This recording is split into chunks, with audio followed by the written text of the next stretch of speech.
Now, from CBS 2 News, this is a special report. Governor Cuomo is giving an update on the coronavirus pandemic in New York. Let's listen in. Because Mr. Metz tweeted at me this morning that today is Saturday. He is the Mets mascot, so it must be Saturday. I also know today is Saturday because I'm not wearing a tie.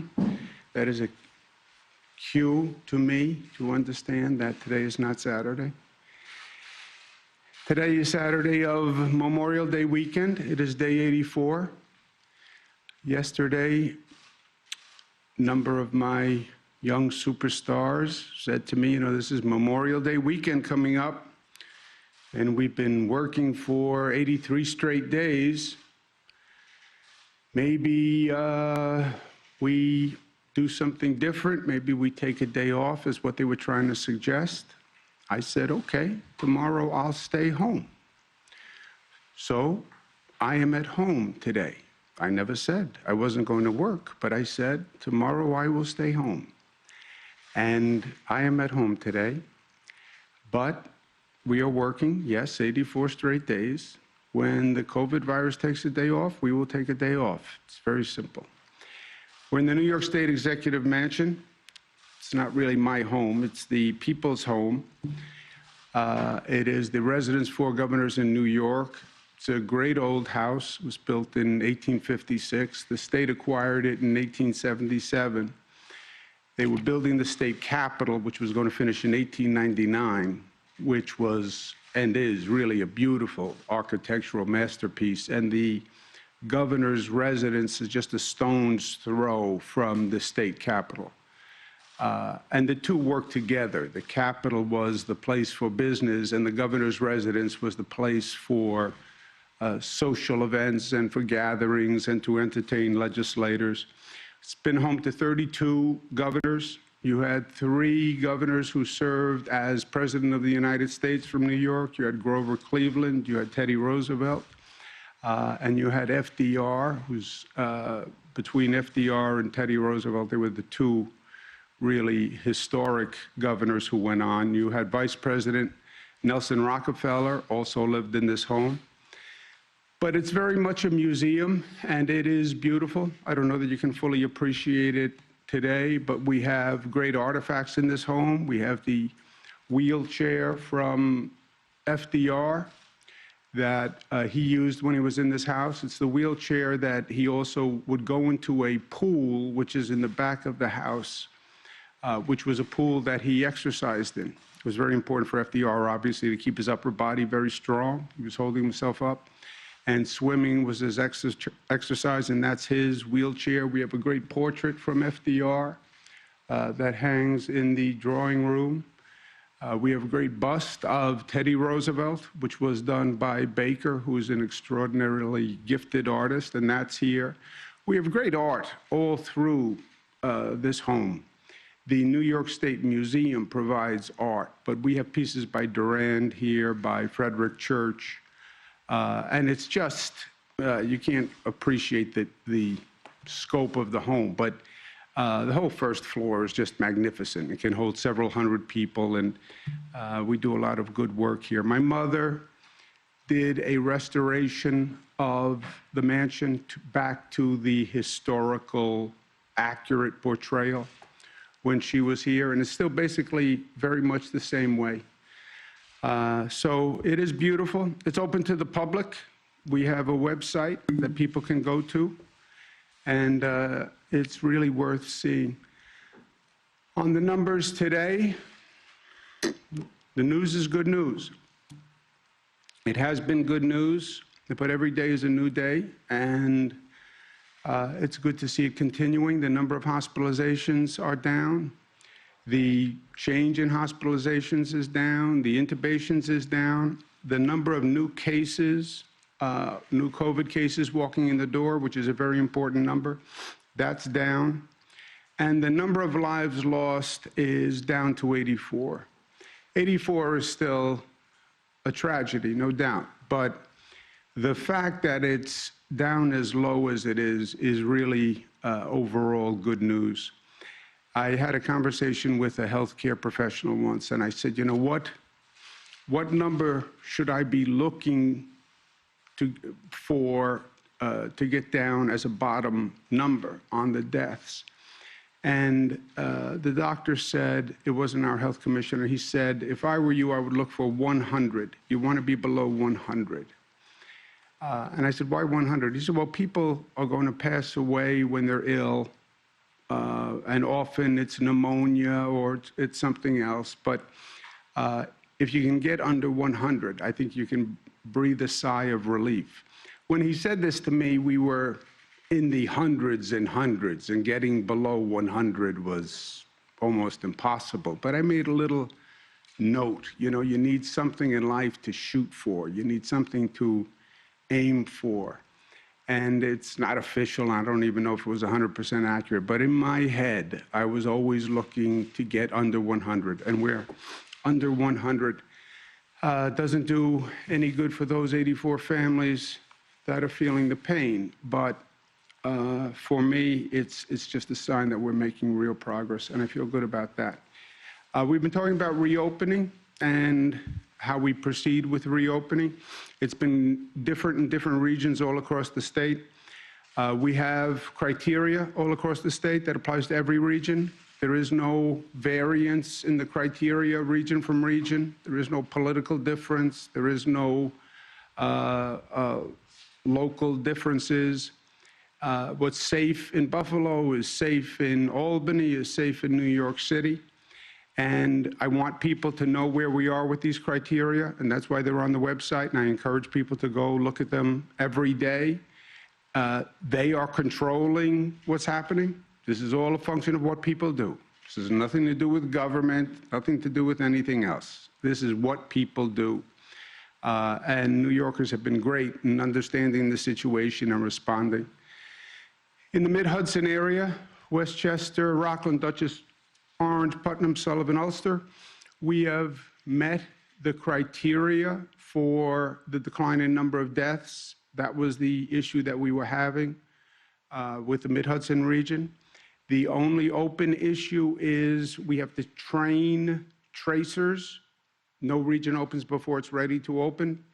To be ready to open, you need the tracing and testing system in place. Mid-Hudson region, we have identified the right number of tracers. They now need to be trained. It's an online course. I spoke this morning to the representatives of the Mid-Hudson, the county executives, and I said, look, we have a choice. If we can get them trained over Memorial Day weekend, we can reopen on Tuesday. You can do these trainings online. Many of them are government employees, and we agreed, and I thank the county executives and supervisors, we agreed to ask people to be trained Saturday, Sunday, Monday, and we'll open in the Mid-Hudson on Tuesday. So that is good news. Long Island, the number of deaths are dropping. If that continues, we also have to get the tracing online. But at this rate, we could open by Wednesday if the number of deaths continues to decline and we get that tracing up. So that is also very good news. Memorial Day weekend is here. We opened up the state beaches. We asked people to socially distance. This is Jones Beach yesterday, and people were great. People were great. They're doing what they're supposed to do, and I thank them very much. In terms of testing, we stress this, and we should. Just because you are not showing symptoms does not mean you do not have the COVID virus. About a third of people who have the virus never have symptoms, so they never know that they have the virus. But you can still spread it if you have it, even if you don't know you have it. So that's one of the insidious elements to this virus. So get a test. We are trying to make it as easy as possible. We're opening more and more testing sites. We now have, we're working with Advantage Care physicians. We're bringing more testing to lower income communities. But we now have 760 testing sites across the state. Please go to the website and get a test. It protects you, it protects your family, it protects everyone. And we've made it as easy as possible, but we do have many sites that have more capacity than they're now doing tests. If you have any symptoms, get a test. If you were exposed to a person who turned out to be positive, get a test. If you're a frontline worker, get a test. If you're a healthcare worker, get a test. If you're working in a grocery store, you're delivering products, you're public facing, get a test. If you're a region that's opening up, get a test. And look, we've made it as easy as possible, but this is something where we need people to continue to step up, right? This is not you. And by the way, just because you got a test 1 month ago doesn't mean you shouldn't go get another test, right? You can get a test and you can walk out of the testing site and pick up a virus in 10 minutes. So it's not, I got one test, I'm done. It doesn't work that way. But again, that's up to people. And all these admonitions, all these pleas, the good news is, remember that it is working. What we are doing is working. You look at the New York curve, you look at how low it is, you look at the number of deaths, you look at the decline. Compare that with the rest of the nation, where you still see the rest of the nation's curve going up. So it is working. And what are we doing? It is the social acceptance and culture of being New York tough, which is smart. Smart is get the test. Smart is protect yourself. Smart is risk reward. Don't put yourself in a situation where it's not worth it. If you can stay home, stay home. If you don't have to go into a certain store, don't go into a store. We're united, we're disciplined. This is all about discipline now. This is doing the same thing we did the day before, even though it's day 84. And it's showing respect and love for your family and for society and operating that way. And again, it's working here in New York because what you're seeing across the rest of the country, many other states, you're seeing the numbers go up. They're talking about a possible second wave in the South, which may have reopened too fast and too aggressively. They're talking about a higher number of deaths in California. How these counties reopen, how states reopen, they can make all the difference. 24 states suggest that you may still have uncontrolled spread, right? So don't underestimate this virus. We know that it can rear its ugly head at any moment. But what do we need to do? It's not rocket science. Wear a mask, wash your hands, socially distanced, use hand sanitizer, but most of all, wear a mask. I am telling you, those masks can save your life. Those masks can save another person's life. And the most astonishing fact to me, all through this, that the emergency room health professionals have a lower infection rate than the general population. That the bus drivers, transit workers, police officers have a lower rate of infection because the masks work, and we gave them the masks and they wore the masks. So wear a mask. We have an ongoing competition on the wear a mask ad, the most convincing ad. Mariah, my daughter's running this because she was unmoved by my powers of communication and persuasion. But that competition is now open, and we have people voting on the 5 finalists. And the winner will be announced Tuesday and will become a public service announcement for the state. We're asking people to go to the website, look at the 5 finalists and vote, and then we will announce a winner. I'm excited about this, and we are going to be stressing wearing a mask over this weekend, and going to this website, and this competition is part of it. We have Rachel Maddow, who has a show on MSNBC at night that I have been on, and she was talking about this competition last night in her way, and she made some remarks that I would like to show you if we can. New York asked people to submit their own public service announcements about why you should wear a mask. And what they circulated this week was what I believe are the finalists, like the best ones according to the state. And they're really good. They're also really, really, really New York.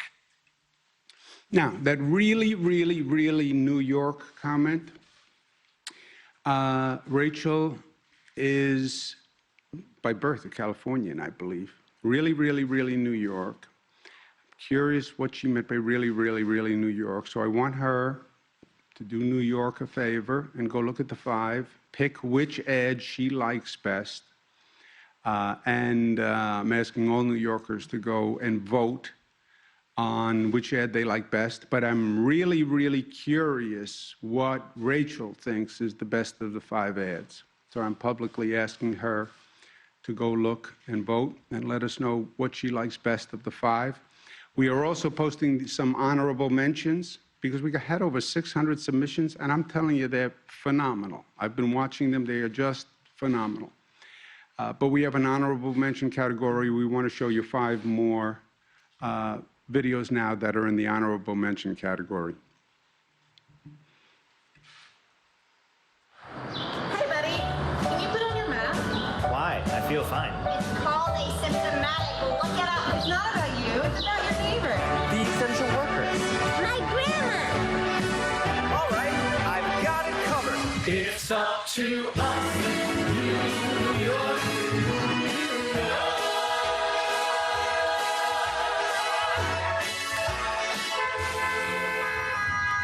I love New York. I wear a mask when I go grocery shopping, when I take the subway, every time I leave the house. I wear a mask for my friends and neighbors. To help others feel safe. Because I don't know if I'm carrying the virus. Ich trage eine Maske para cuidar a mi madre. My roommates. For my family members who are immune suppressed. To protect essential workers. For my sister who's my best friend. The people at the laundromat. I wear a mask to flatten the curve. Community We're in this for all New Yorkers. In hopes that you will too.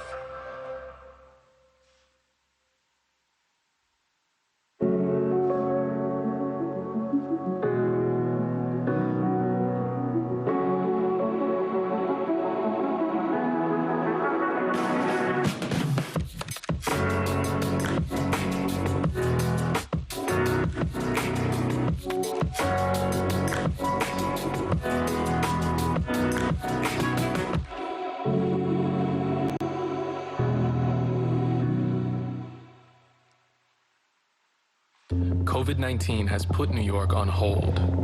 Since we cannot track this virus, it's hard for New Yorkers to move forward. But there is something we can do to fight against it. Wearing a mask in public protects you and dramatically lowers the chances of COVID-19 infecting others. Even if you feel healthy, wearing a mask shows New Yorkers that you care about them and our essential workers. So if you're in a public space, indoors or out, please wear a mask and help New York get back in motion.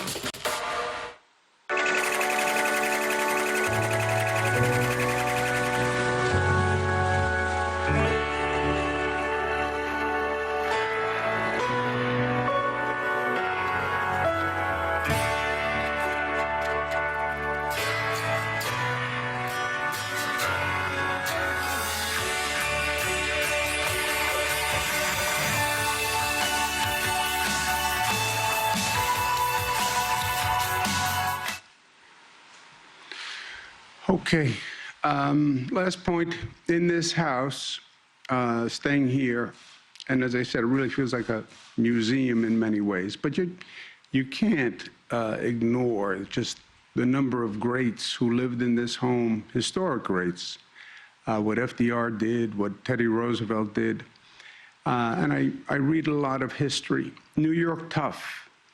Yes, this is a tough situation. And yes, New Yorkers are tough. And we've shown how tough we are here. Tough means many things, as I've said. loving, disciplined, etc. But even tough is tough. Yeah, tough is about courage. Teddy Roosevelt, courage is not having the strength to go on. It is going on when you don't have the strength. Day 84, I can't do this anymore. I can't do this anymore. We have to do it more. We have to continue to do it. And this new normal, we're going to have to do it for a long time. They're talking about the fall. They're talking about a possible second wave. We have to get back to activity. But we have to do it in a different way, a smarter way, maybe a better way when all is said and done. And that's courage. And Teddy Roosevelt was a tough and leaned into being tough. He liked being tough, Teddy Roosevelt. He liked being physically tough. Teddy Roosevelt had a boxing ring built on the 3rd floor of this house, a boxing ring. And he would challenge the legislators during the day to come box with him in the boxing ring on the 3rd floor at night. Can you imagine that? Governor says to a legislator, come, we'll go into the boxing ring. I think that's how they got the budget done at the end of budget session. Any discordant voices, come to the mansion and we'll go to the boxing ring. But he was tough in that sense, Rough Rider tough, physically tough, pushed himself. My father was governor of New York, lived in this house for 12 years as governor, served as governor. He had a different version of tough. He was more of the loving definition of tough. He was more of the inclusive definition of strong, that strength was in unity, and strength was in community, and strength was in giving and selflessness, and strength was finding the commonality among people and connecting among people. That's his sense and his definition of toughness. This nation at its best is at its best only when we see ourselves, all of us, as one family. And he brought it back to the metaphor of a family, that what is society, what is community? It's a family. You're a family. Just treat each other's as you would treat your own family members, sharing benefits and burdens. That was his version of tough. So you can have a number of iterations of the same concept, but the concept is right, and that concept is New York. Questions? Governor, the Associated Press, in its own count, found more than 4,500 recovering COVID patients from hospitals were released into nursing homes under the state directive that was in effect for nearly two months. What did your state survey numbers show on this, and why 2 weeks after the survey are you not releasing results of the survey? We had 68,000 hospitalizations. So the 4,000 number would be a subset of that. And I don't know what information we have that we haven't released at this point. Do you know? No, I don't think there's any information that we haven't released at this point, but I just want to reiterate once again that the policy that the Department of Health put out was in line directly with the March 13th directive put out by CDC and CMS that read, and I quote, nursing homes should admit any individuals from hospitals where COVID is present. Not could, should. That is President Trump's, CMS, and CDC. So I know that there's been a lot of discussion on this topic. There are over a dozen states that did the exact same thing, many of whom were concerned about hospital capacity. At the time, everybody remembers the projections were well into the 140,000 hospital bed range, whereas we started out with, I think it was about 50,000. And so obviously any death is an unfortunate death, and even when you look at in comparison to other states, New Jersey has 5,522 confirmed nursing home deaths, whereas New York is 3,094, Massachusetts 3,755, Connecticut 1,487. It's been a national and international tragedy that everybody has had to grapple with, and it is something that we're trying to learn from every day and move forward. Yeah, actually, let me just comment on that. Look, we're in a political environment here. I get it. I understand it. I'm a big boy. I can say all day long, I refuse to politicize this discussion. And I have not, and I will not, because I represent Democrats and Republicans and independents and atheists and short people and tall people. And the politics makes no difference to me. I have no political agenda. I have no political aspirations. There's no politics here. I can say that, but we're still in an election year and people are still playing politics, and this is a hyper-partisan environment. To the extent people want to politicize this issue and Republicans are saying, well, New York did this. New York followed the president's agency's guidance. So that depoliticizes it. What New York did was follow what the Republican administration said to do. That's not my attempt to politicize it. It's my attempt to depoliticize it.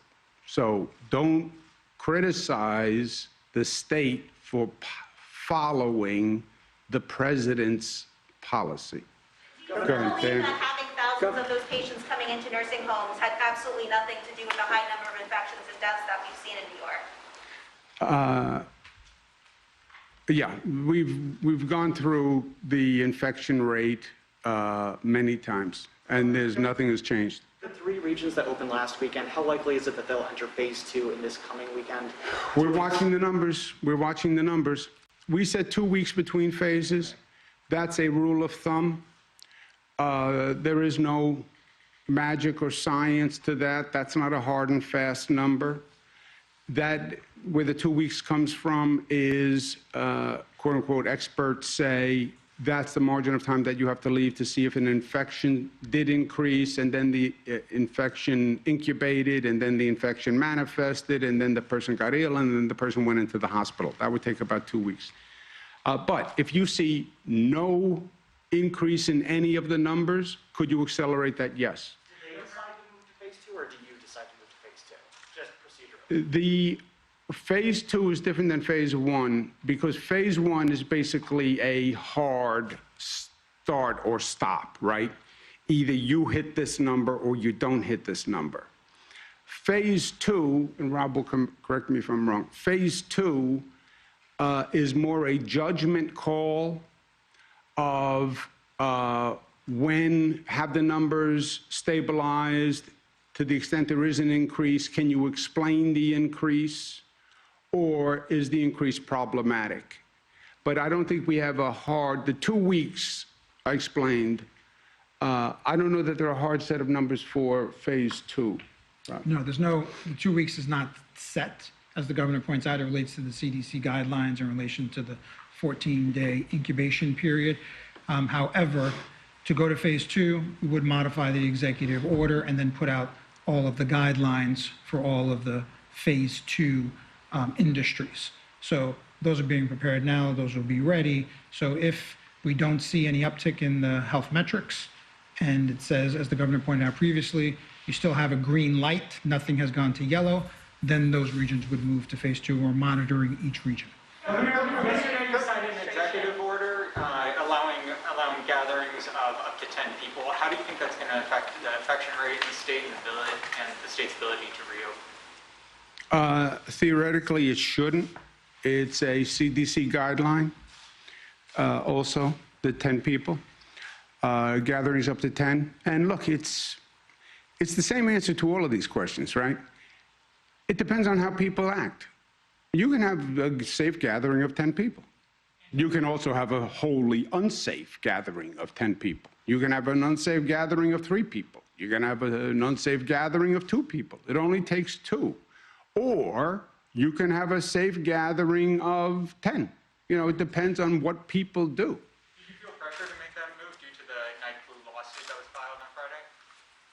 I didn't even know about a lawsuit on this one. You did not know about the lawsuit before? No, and look, on any given day, if we don't have 3 lawsuits, something's going wrong. Governor, just because at this rate you can have a gathering of more than 10 people, should you be having a gathering of more than 10 people? Can you say it again? Just because the executive order says you can have a gathering of up to 10 people, should people be gathering in that? No, look, this is the whole point. All of these are measuring risk, right? Risk reward. My daughter Michaela's here today. Risk reward. It's one of my constant lectures. Is it worth the risk? 2 people is a risk, 3 people is a risk, 4 people is a risk, 5 people is a risk, 10 people is a risk. The risk keeps going up. Any one of those people could be infected. Any one of those people could be infected and not know it. Any one of those people could be infected, love you to death, and still give you the coronavirus, and then you could give it to someone and it could kill someone.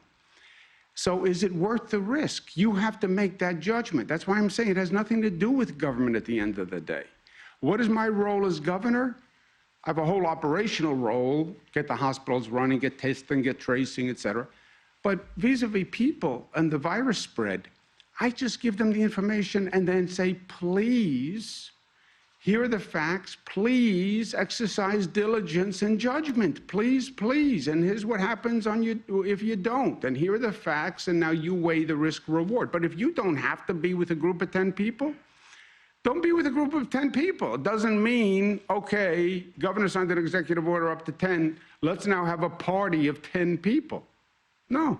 Governor, considering the rising rates... Last one, Mr. Jesse, go ahead.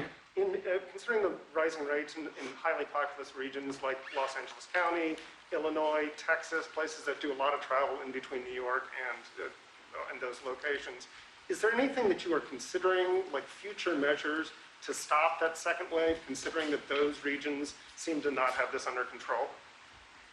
If you're asking, would New York now quarantine against people coming from other locales into New York because they could be bringing a virus here? I don't think, first, mobility is way down, right? You have less tourism, less business travelers, et cetera. So on the numbers, I don't know how big an influx it is. Also, Jesse, I don't know that legally one state can bar other states from entrance. And I don't think it is good policy. I know when the shoe was on the other foot, there was talk of other states saying, well, I'm going to quarantine against New Yorkers coming here. I thought it was wrong then, and I think it's wrong now. Excuse me, let me just finish your question, Jesse. Go ahead, Jesse. Can I just finish? Can I finish Jesse's question, please? I guess the only follow-up is there anything in the toolbox? Is there any, I don't know, cutting down on flights from places like that to kind of prevent, or what sort of thinking are you going through in order to prevent a second wave? Well, look, the second wave, you can have people who come from outside and infect your population, right? That's how we got here in the first place. Where I'm really outraged is how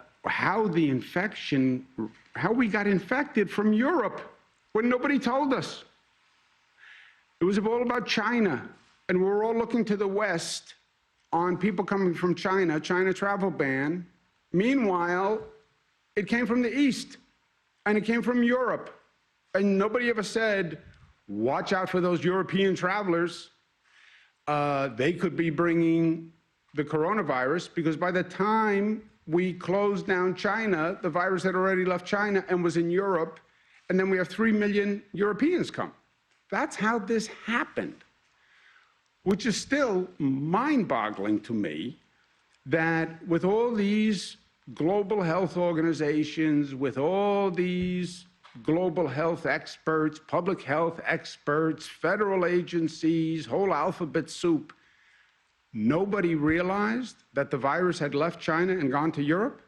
And nobody realized that people from Europe were then traveling all over the world and bringing the virus? And nobody realized that planes from Europe land at JFK and Newark Airport? I mean, that is still, to me, mind-boggling. But that's how it came here in the first place. New York, a state government does not have the capacity. Look, I couldn't have done anything about it anyway, except yell, right? Legally, the state can't close its borders to European visitors. That's a federal action. I don't believe a state can close its borders to other states. I believe legally that would be challenged, and I'm not even sure the federal government could do that. So I don't believe there's a state role in setting borders. But even if we do get infected by someone, the question really then turns to controlling that infection, and that's testing, tracing, et cetera. Thank you. I'll see you tomorrow, guys.